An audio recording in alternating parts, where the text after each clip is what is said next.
Good afternoon, friends and neighbors. We want to welcome you to the first of the 3 lectures that we're offering this semester. We welcome you, and we would ask you, since we're videotaping this, to try to keep the center aisle clear, to leave through the side, and most important, to turn off your cell phones. The committee that deals with schedules Fridays at 1, is composed of a few people, and you will meet one of them each week over the next lectures, and they will actually introduce the speakers that they have gathered for you. I said I would do today's because it would give me the opportunity to comment on one person. Ava Vogel is a dear friend and dear student at the IRP who holds 8 U.S. patents. That's an unusual talent with all of us liberal studies kinds of people. So I thought I would point that out. I'm turning the floor over to Ava, who will tell you about today's speaker. Ava?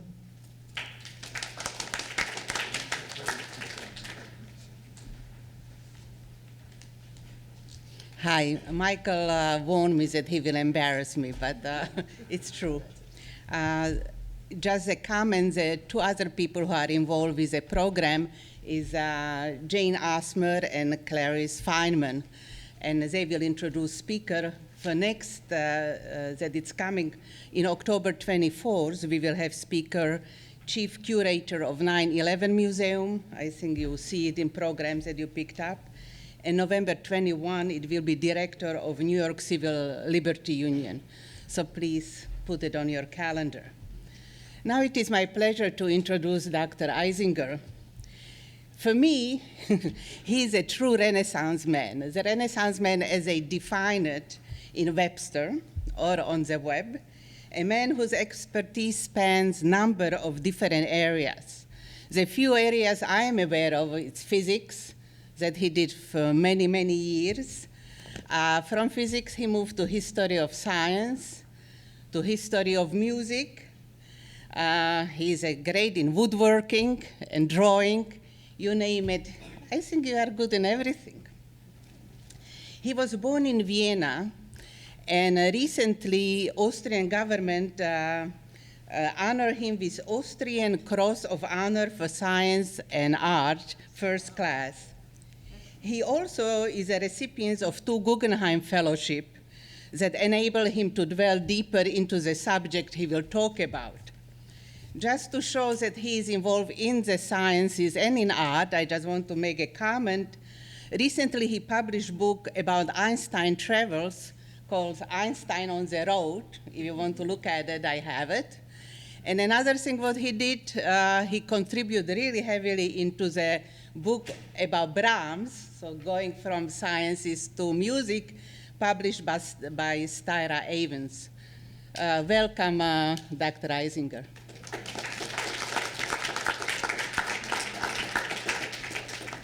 Thank you very much, Eva. I should mention that Styra Avens is actually my wife, the author of the Brahms book. Put the mic down, please. Oh, I guess I have to use this. Thank you.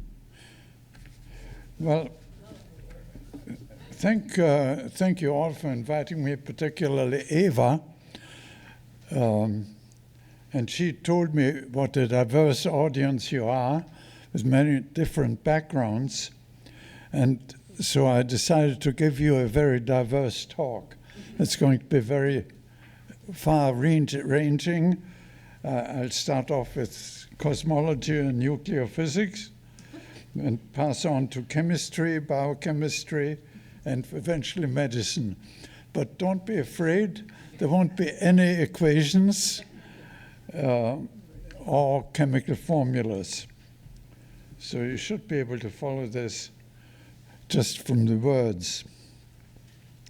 The talk I want to give is sort of a holistic talk about lead disease, the disease caused by ingestion or inhalation of lead.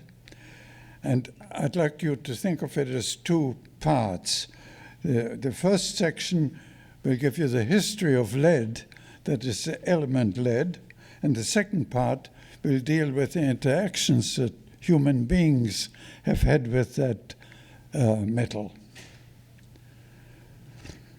So to start you off on the history of lead, the obvious place to start is at the Big Bang, which happened about 15 billion years ago. And as you probably know, at least those of you who are interested in the subject, within 20 minutes after the Big Bang, the lightest elements were formed. That is hydrogen, helium, and a little bit of lithium. That was it.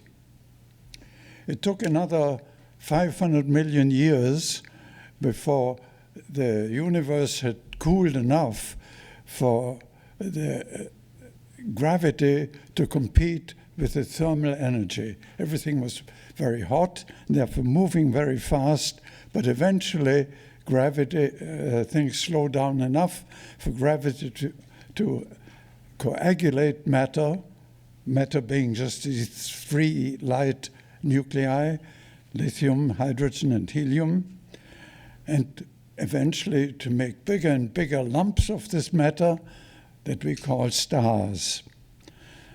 When you are inside a star, the pressure and the temperature is so great that nuclear reactions can take place. In fact, we know very well that's what's happening in the sun to this day. But the important aspect that I want to draw your attention to is that these nuclear reactions now build up from the light nuclei, make heavier and heavier ones, and in fact create all 92 of the stable elements that we know that our whole experience with the real world is based on.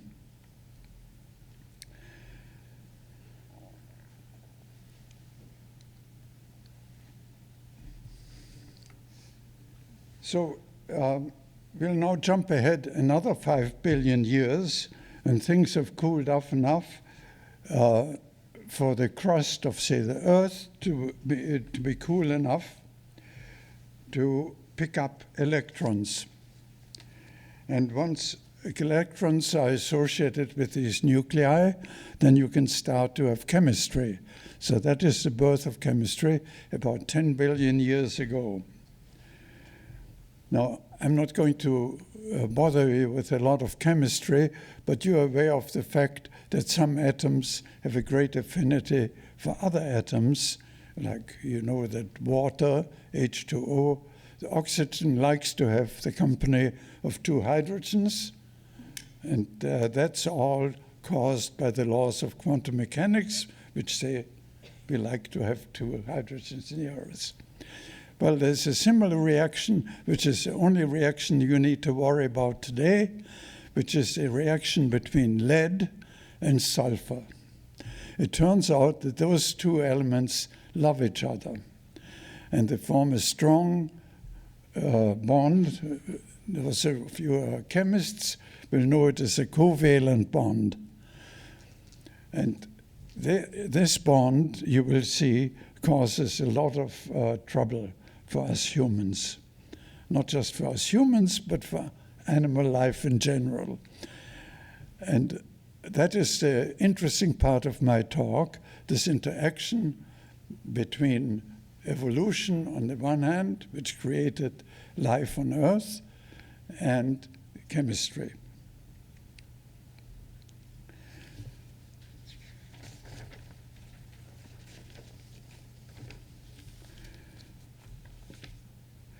Well, biological evolution began about 1 billion years after the Earth had cooled enough for the crust to solidify. And when evolution started, it depended on having a lot of proteins around. Now, let me give you a brief biochemistry lecture about what proteins are. Proteins which do all the heavy lifting, all the hard work in controlling our bodily functions, if you pardon expressions, are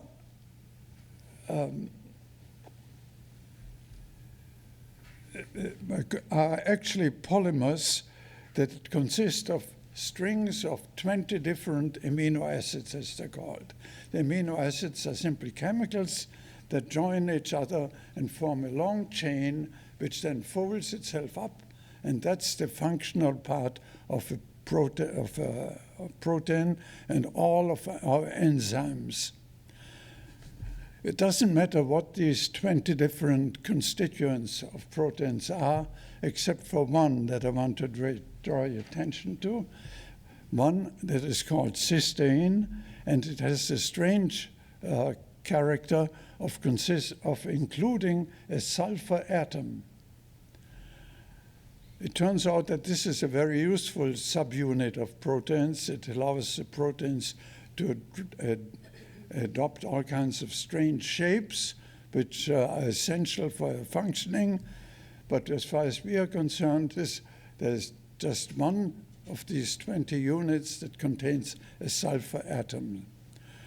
Now you may say, oh, but what happens if there is lead around? That would certainly react with that sulfur and cause all kinds of damage. Well, the point is that there was no lead around during evolution, when all animal life was created. And why wasn't it around? Because all the lead was tied up in a mineral called galena, which is simply lead sulfide. Again, that strong lead-sulfur bond is what caused all the lead to be tied up. So we didn't have to worry about lead being in the environment. And just to give you a feel of what I'm talking about, here's a mineral galena, which you can pass around. It's heavy, so don't drop it. And it's simply PBS, lead sulfide.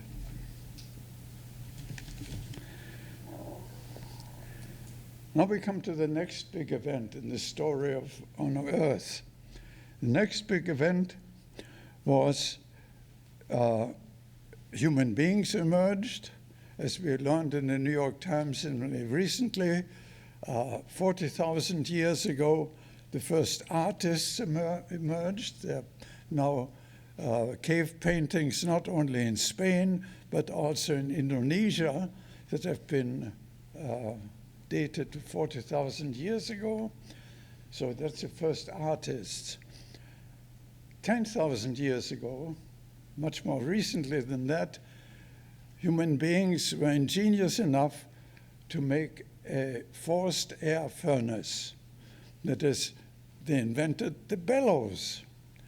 Before that, they had simply campfires, which weren't hot enough to melt a mineral like galena that's passing around.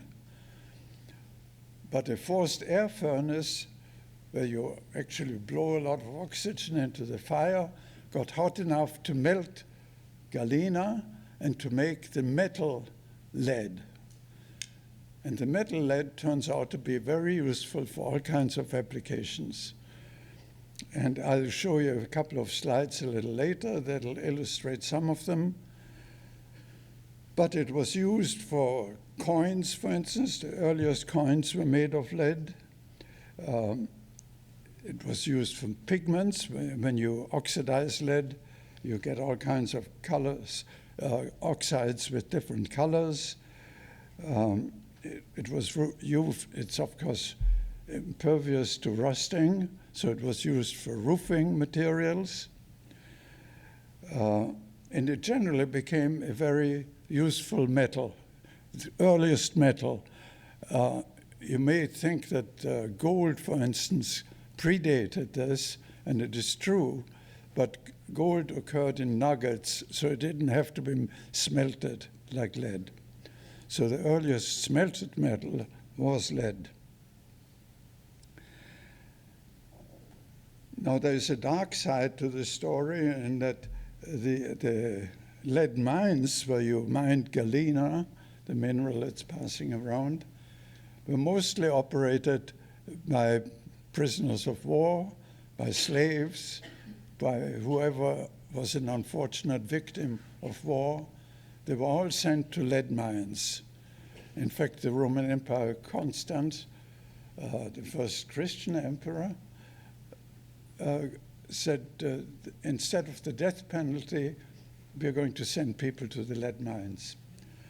But even 1,000 years before that, if you know the Emperor Mithridates from Pontus in Turkey, he also sent all the prisoners to lead mines. So that's the dark side of the story, and I think this takes us pretty well to the end of the first part, the history of lead. This will just recap for you the time scale that we're talking about. The Big Bang, formation of stars. The formation of stars, of course, creating all the elements that we know.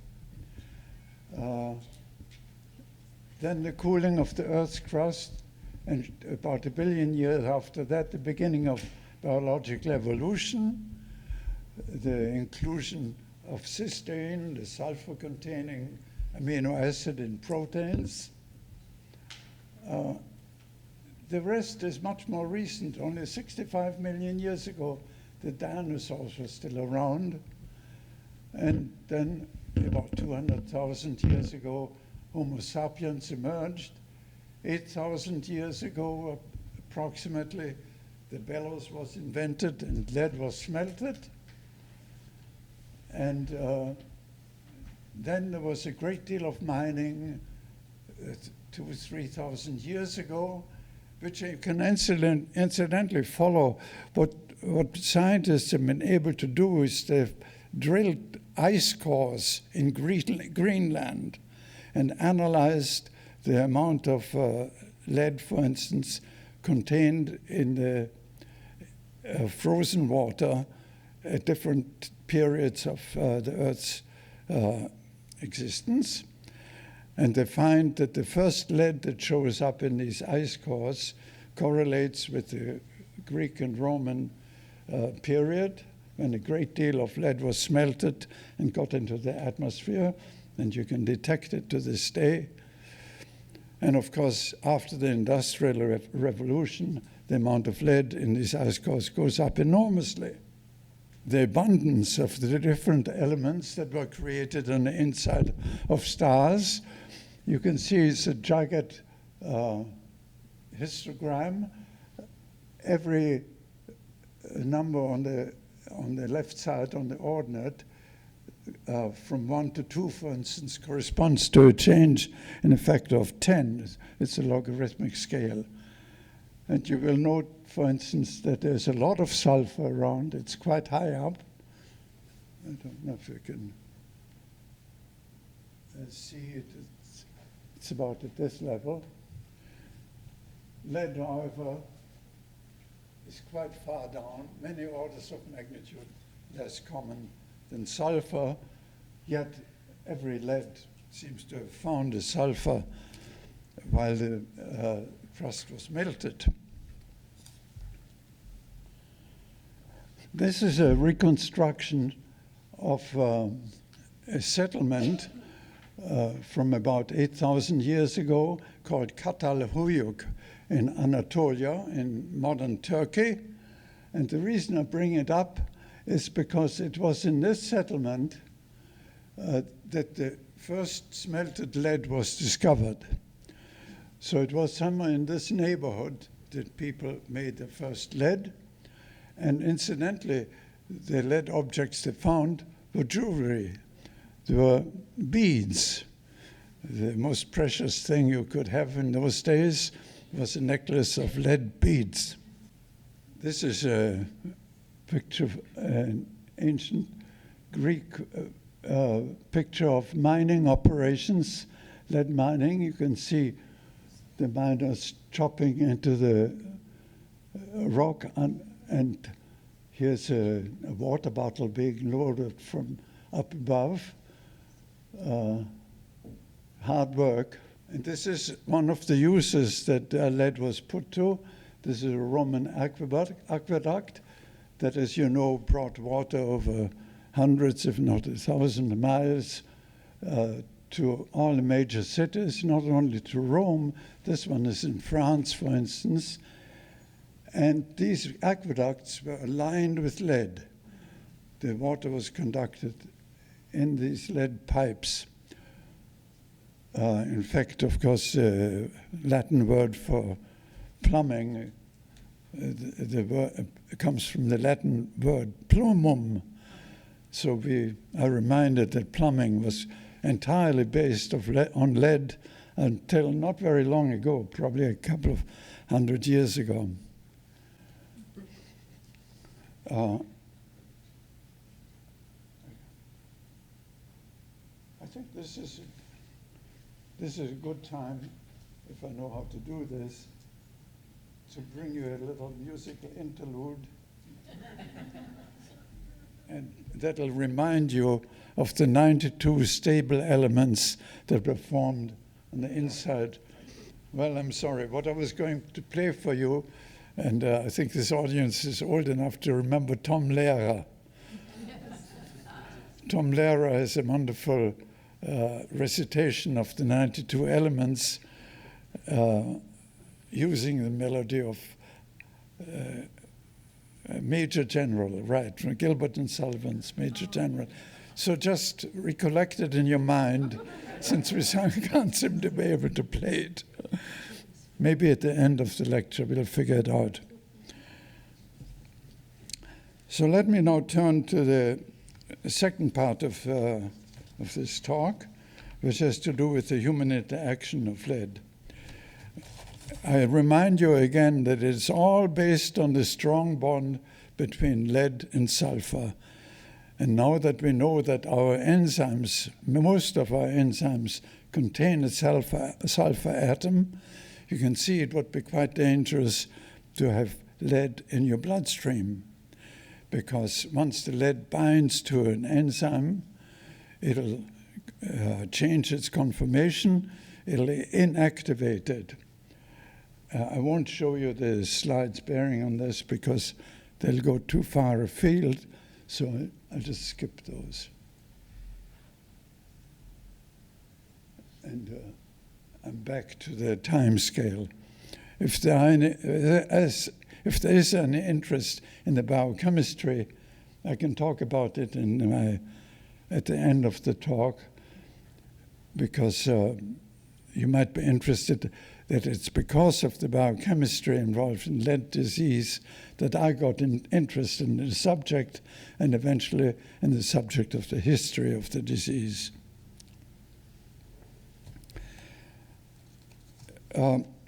Because so many enzymes contain sulfur, the symptoms of lead disease are extremely variable. They start off mildly enough with headaches and constipation. Constipation being a very great characteristic. You may not remember that most of our neurons are not in the brain, but in our gut. So if you affect the neurons in your gut, you become constipated. In fact, you can become totally constipated, so your gut doesn't work at all.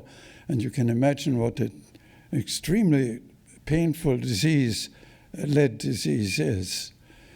The ancient physicians, of course, had no way of treating it.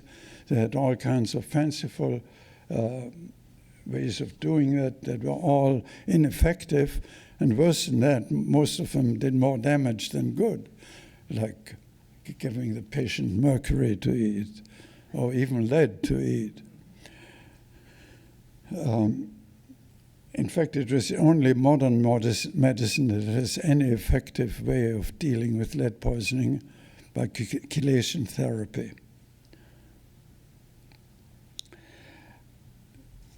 I would like to concentrate on a particular manifestation of lead disease, namely something that I'll refer to as the colica pictonum. the colic of the Picts. The Picts, for those of you who don't know this, and I certainly didn't know this, the Pictones were a tribe that lived in France in the neighborhood of La Rochelle, near Poitou. In fact, Poitou has a similar route. And the reason these people had a disease named after them is because in their region the wine was particularly sour and it was doctored with lead. Now, where does this idea of putting lead in wine come from? Well, if you trace it back, you discover that it comes from ancient Rome. I'll remind you again of a little bit of history you may have forgotten. Rome was, of course, a republic for 600 years before it became an empire. And in those days, in the Republican days, drinking of wine was strictly regulated. It was completely forbidden to women.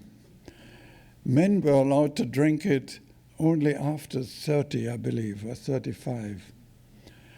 And in fact, a woman who managed to get hold of wine was severely punished.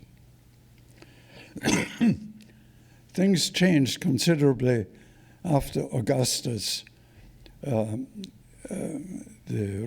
Roman Empire days, Romans became drinkers. They drank enormous amounts of wine, and not only did they drink it themselves, but they exported it, for instance, to Germany and France, and eventually France became a wine-producing country and sold it back to the Romans. But they had a problem. They didn't have glass bottles or corks, and most of all, they didn't have sterile conditions. So how do you keep wine from turning into vinegar? Wine turns into vinegar because of the presence of a bacterium, Acetobacter. And if we can somehow kill that bacterium, it would no longer turn into vinegar, but remain wine. The Greeks had one way of doing it. They added rosin to wine. And if you have a Greek heritage, you may know the wine called Retsina, which is a descendant of rosinated wine. And you can taste the rosin, and it's a very fine wine, and incidentally an effective preservative. The Romans came up with a different idea. They invented a syrup called sapa. And our sapa was made in the following way. You took freshly squeezed grape juice or wine and put it into a lead kettle, an entire kettle made of lead, and boiled it until about half of its volume was gone, or even more. In the process of doing that, you concentrate the wine into a viscous syrup, which, you wouldn't be surprised, contains lead. In fact, I eventually produced sapa following the Roman recipes, and there are plenty of them in the Roman literature, in the Latin literature, and the syrup contains about 1 gram per liter of lead. This sapa was now added to wine in controlled quantities, depending on how long you wanted to keep the wine. And now you could ship it all over Europe. So it was a very effective preservative again. Now the Roman Empire, as you know, declined and crumbled, but the recipe for sapa survived. In fact, you run into it again and again, and by the time that we have a medical literature, which happens in about 16th, 17th century, you start to see the effect of this wonderful preservative. Namely, diseases cropped up all over Europe by the hundreds. there were epidemics or single cases, and there were, in fact, many places called wine disease. And when I ran across this in the literature, looking at the medical lecture of the 17th century, I should explain that this is, by the 17th century, there was a full-blown medical literature already, just 100, 200 years after the invention of printing. So you can see printing also plays a very important role. Mind you, medicine was still in a disastrous state, but they did have a literature. And from the literature, I could tell that there were hundreds of epidemics in the 17th century in Germany, as well as many other places. But there's a particular one that caught my attention, because it is the one that eventually led to recognition of the cause of this disease. And the man who was responsible for identifying the etiology, as we call it, of the disease, of the wine disease, was a little-known German physician called Eberhard Gockel. Gockel was the city physician of the city of Ulm, an imperial city in Swabia, in what is now Bavaria. And he was in a very fortunate position for identifying the cause of the colica pictonum, because the disease had broken out in two monasteries in Ulm. Both monasteries bought their wine from the same vintner, and all the monks got sick at about the same time. That is a perfect epidemiological situation, because the monks all drank at the same rate. They got, I don't know, 2 beakers full at every meal or something. And so they were in unison, which wasn't always the case, which made it much harder to identify the cause of the disease. In fact, the only ones who became much more seriously ill and eventually died was the prefect of the monastery and the purser, who presumably had access to larger quantities of the wine. So Eberhard Gockel, being a conscientious physician, went to visit his patients every day, and every day when he came, they gave him a glass of wine, which is a polite thing to do. And he very soon afterwards developed the same symptoms as his patients. He went to see the man who had sold the wine to the monasteries, who gave him the recipe he had used for preserving and sweetening the wine.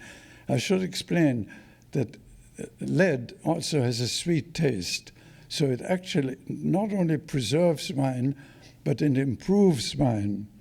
Gockel, being something of an experimentalist, used the recipe to make his own concoction, basically sapa, added it to wine, and he reports that the sourest, worst, cheapest wine was turned into the most magnificent vintage that he had ever tasted. He probably exaggerated a little, but in any case, it worked. And Gockel also noticed that only the people who drank wine, not the ones who abstained from wine, got sick, and that monks who were visiting, had been sick and left, recovered.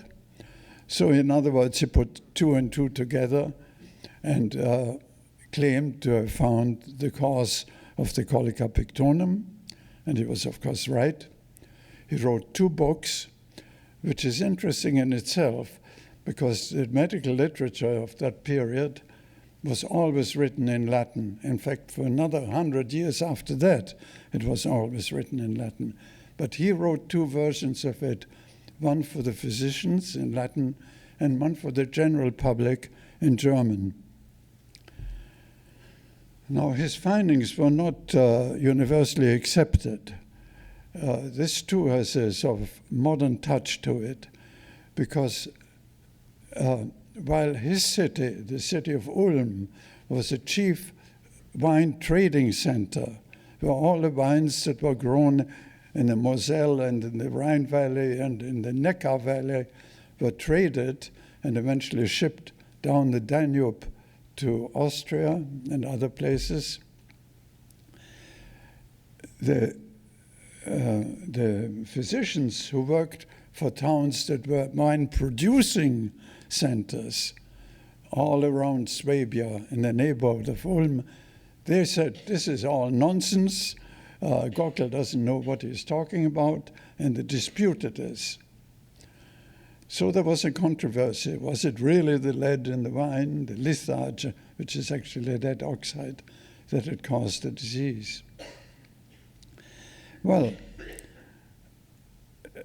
now comes an economic aspect to this, because rumors got around that the wine sold in Ulm and this big trading center got people sick, and the wine trade dried up, and when the wine trade dried up, so did the revenues of the Duke of Württemberg, who was in charge of this whole region. And he called his physician and said, we got to do something about this. His physician was a man called Reisel, and he had heard of Gockel and got hold of Gockel's books and said, here, this is the right solution. And so things were much simpler then than they are today with the EPA. The Duke of Württemberg immediately wrote an edict that forbade the use of lead-containing additives in wine. Now, this was a severe law because the punishment was death. It was a death penalty for using it. And not only that,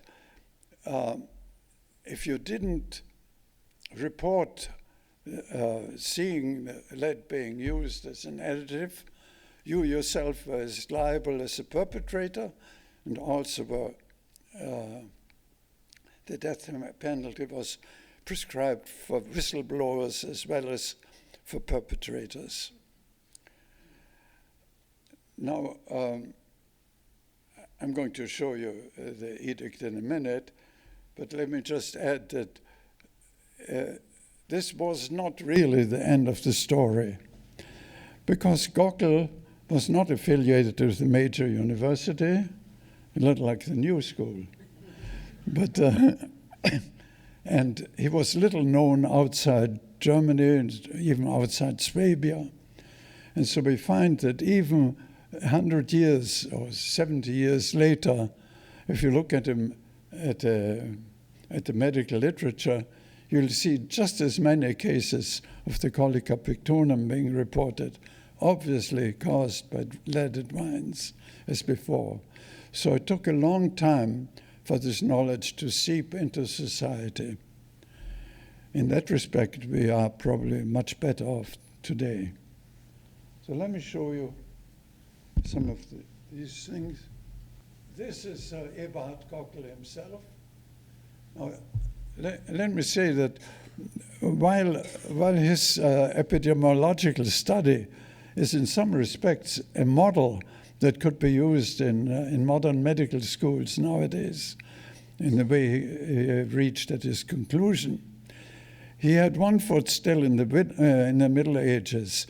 And if you look at some of the other contributions he made to the medical literature, you find that he has written about werewolves and about a rooster who laid an egg, because it belonged to Fugger, a famous family in that neighborhood in Augsburg. So he was, in a way, a transition figure between the Middle Ages and modern medical research. This is a contemporary picture of the city of Ulm.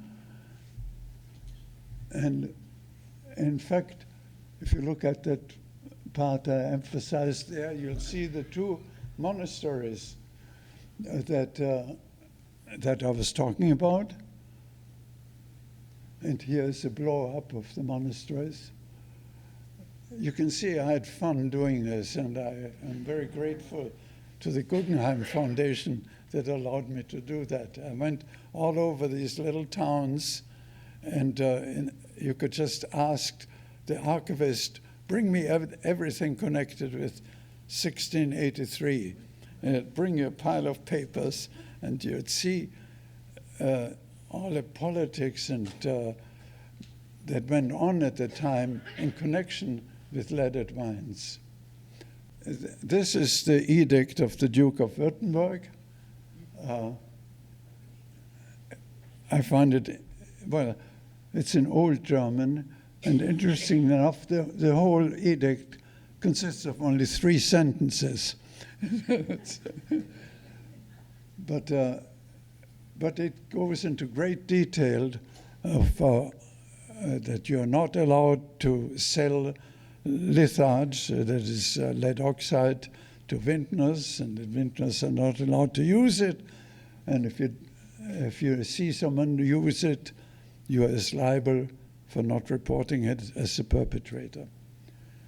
Here's also a contemporary picture of where some leaded wines are confiscated. That's the police and funny outfits there. They're taking these barrels of wine to a river and dumping them. And here finally are some results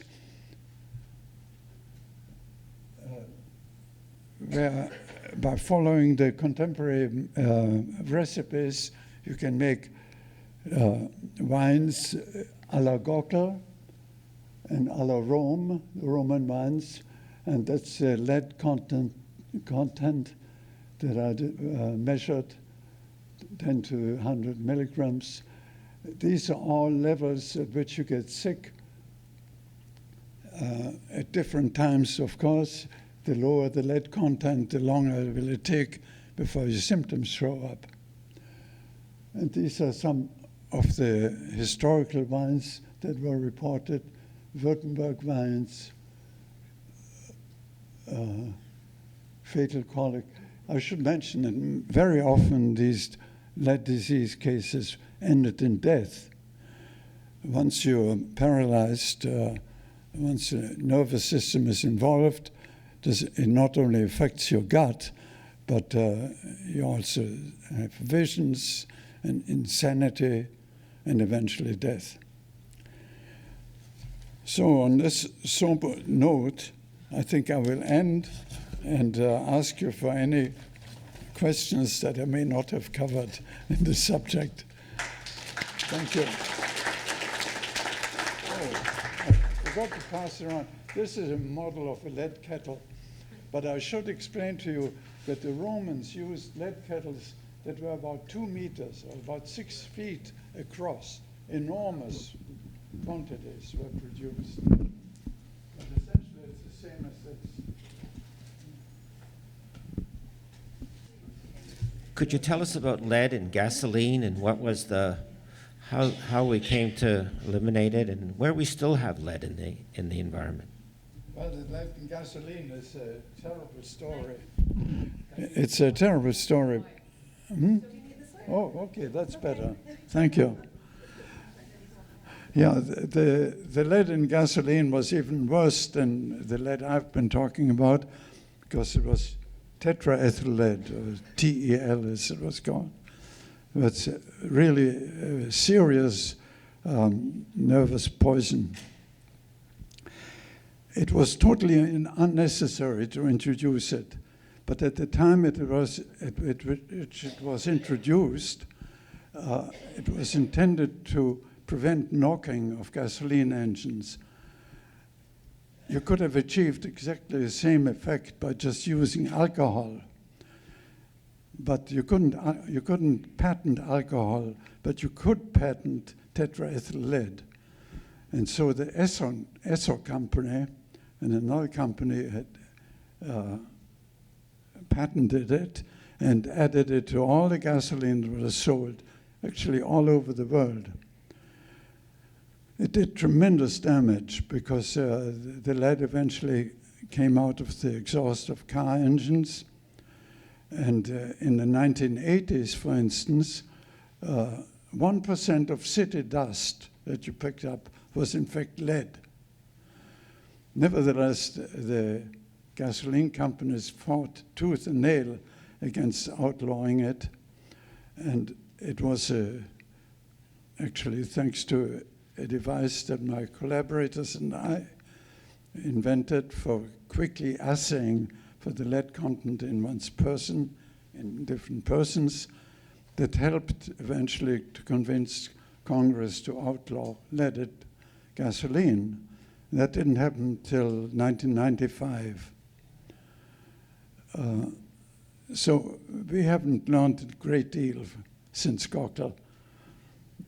And there are some parts of the world where lead continued to be used in gasoline, for instance, in Italy. Yes? There are two there. In that depressing note, sir, you mentioned, and not directly to the subject, evolution. 50% of the American public doesn't believe in evolution. That's a Pew poll, 50%. What hope do you offer us? I mean, we're in an academic institution. We live in New York City, which is not the United States. Yeah. But what hope do you offer us with this lead paint, et cetera? Thank you. Well, I believe in it. Yes, I suppose that the majority of human species will always be ignorant. But we have to depend on a few leaders to show us the way. I have no better solution than that. Thank you. Yes. Yes. I recently bought a very old house, old for America, 200 years old, and also a few weeks ago, a very expensive gadget from Sweden to remove lead paint, and I'd like to see what you think of it. It melts the paint from 1 to 200 degrees Fahrenheit, and the paint comes off in a sort of sheet. And supposedly, according to the publicity, it does not vaporize at this temperature, and therefore it's much safer than scraping or using a normal heat gun. Is that, what would be your opinion? It uses infrared. Yes, I'm aware there are many places that have laws like that. Where is your building? Where is the house? It's in the Hudson Valley. Uh-huh. And is it required that you remove the old lead? No, I'm doing it in restoring the house. And in Sweden, they have invented this tool, which they sell in America. Right. And I understand, according to the instructions, you don't even need a mask to use this tool. So it's a huge improvement over scraping, which might release some dust into the air. Right. Well, I'm not familiar with it. I don't know anything about this particular tool. Peeling paint can be dangerous from a certain. Yes. But on the other hand, if you cover the paint so it doesn't peel, it probably is completely harmless. But if you're restoring a house, I suppose you'd want to get rid of the old paint. But if you do heat the leaded paint from 1 to 200 degrees Fahrenheit, you do not vaporize it. No, I agree with you. So it doesn't go into the air at that temperature, Yeah, is that correct? It would be safe at that. Thank you. Yeah. Yeah, it would take quite a bit higher temperature to vaporize it. Yes. Thank you very much. You're welcome. Could you tell us about... Just 1 second. You'd have the mic. I'm wondering, as someone who lives in New York City, would you know how much lead I am probably ingesting every day? Not counting bagels, you know. Well, I can tell you, everybody has some lead in the bloodstream, which is, I don't think it does any harm. You definitely have much less lead in your bloodstream than people did 20 years ago when they had leaded gasoline. That was a major source. The dust created from exhaust of automobiles and then ingested by human beings had the effect that everybody had elevated levels of lead. It has definitely gone down a great deal since then. Now, this is actually the way I got involved in this whole lead story. When I was still at Bell Labs, which Eva and Jerry, an experience they shared with me, we developed a little instrument called a hematofluorometer that allows you to diagnose very quickly, within seconds, how much lead is in your bloodstream due to chronic lead exposure. And we tested thousands of people with it, mostly populations at risk, like lead workers, but also many children and general population. We did this together with Dr. Selikov's group at Mount Sinai. I don't know if any of you remember that name. Dr. Selikov was famous for discovering the asbestos danger, but he also did a great deal of work on lead poisoning. And I collaborated with him, and we got a lot of data, which we eventually presented in Washington at a congressional hearing. And I like to think that it played a role in outlawing leaded gasoline as well as leaded paints. So that's one of the few instances where I was able to do something worthwhile.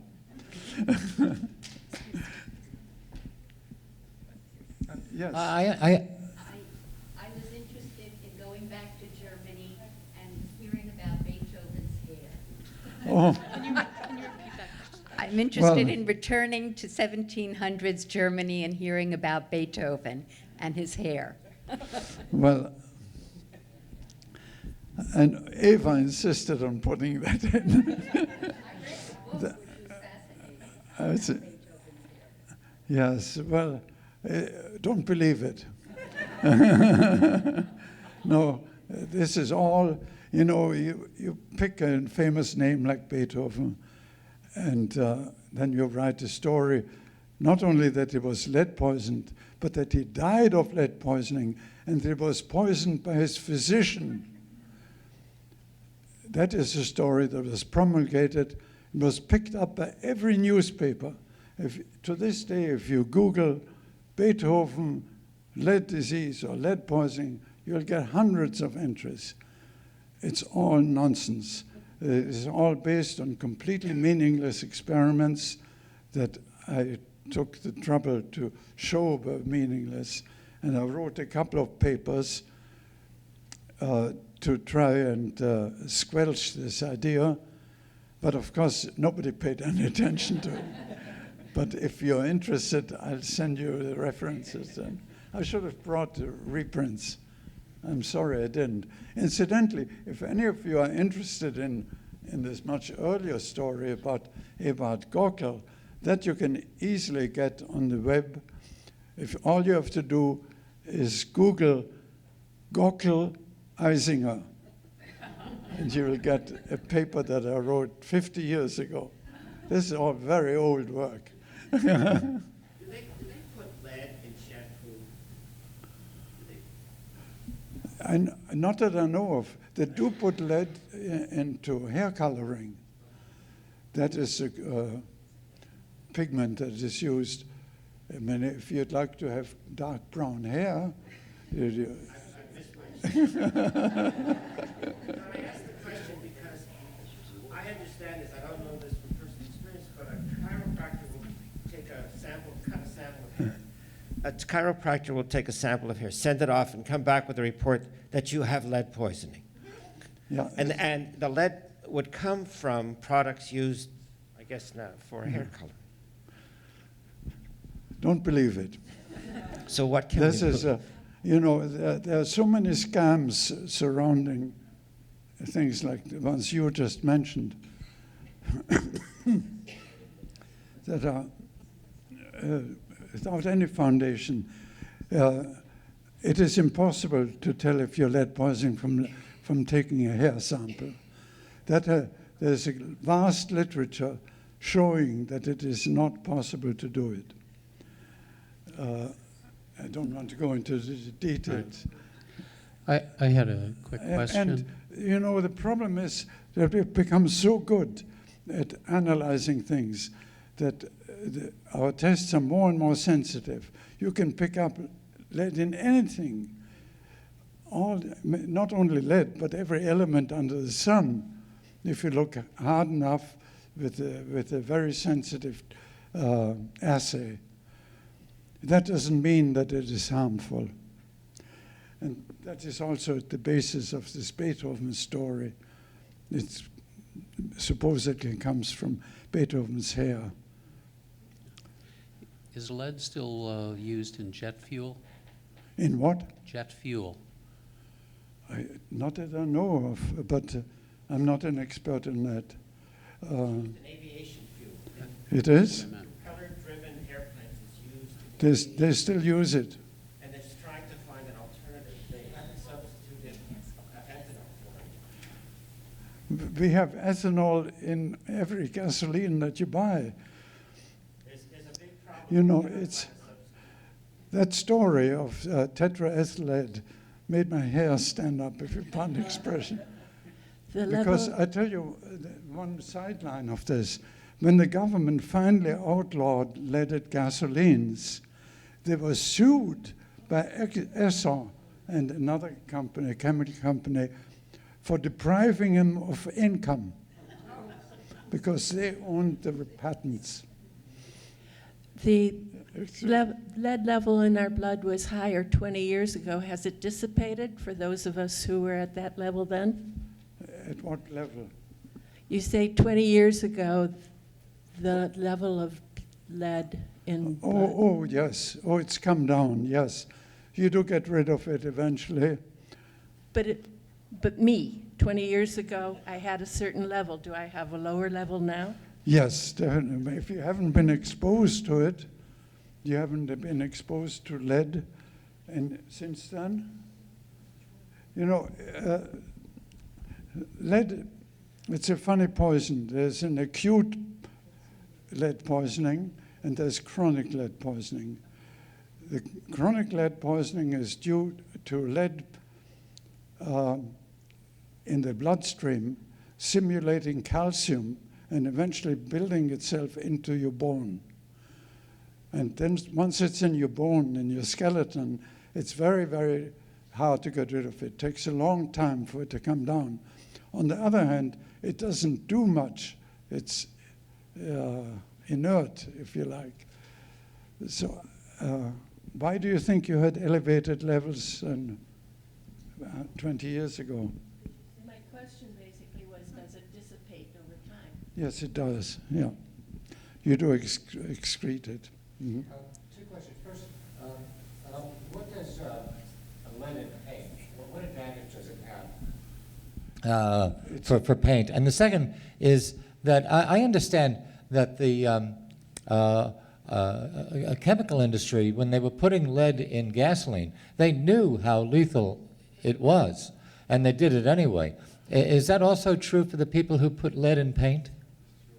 That they get ill from it? That they suffer? Well, they knew that the adverse consequences. As far as paints are concerned, those lead forms different kinds of oxides, PbO, PbO2, Pb3 or 4, that have different colors. So the actual pigments in the paint are themselves lead oxides. So it's an essential part of a lead paint. But there are now organic ways of producing pigments that don't require lead. So if you buy, in fact, you can't buy leaded paint anymore in New York. Yeah,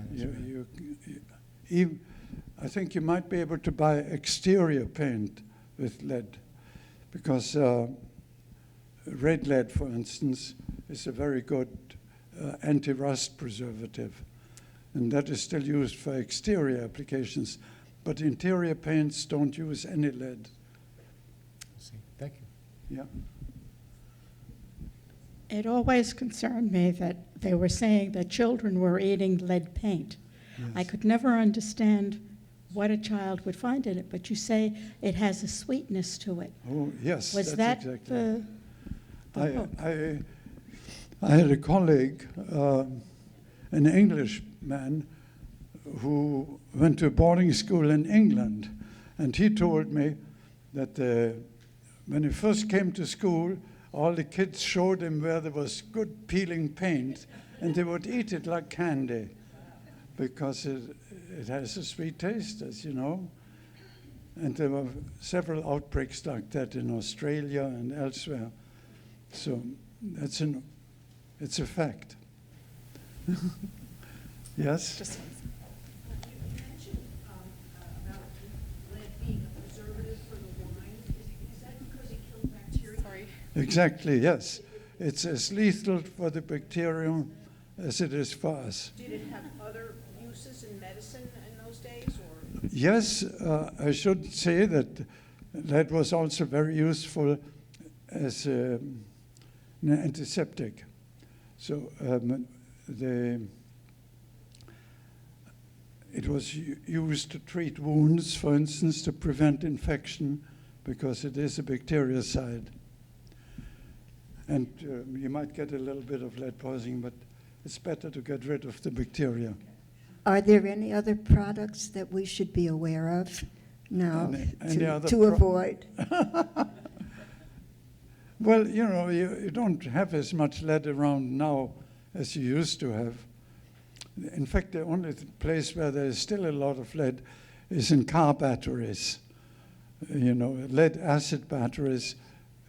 But this country has managed to arrange it so that none of this is done in our country. We send it to Mexico to be recycled and to manufacture lead batteries.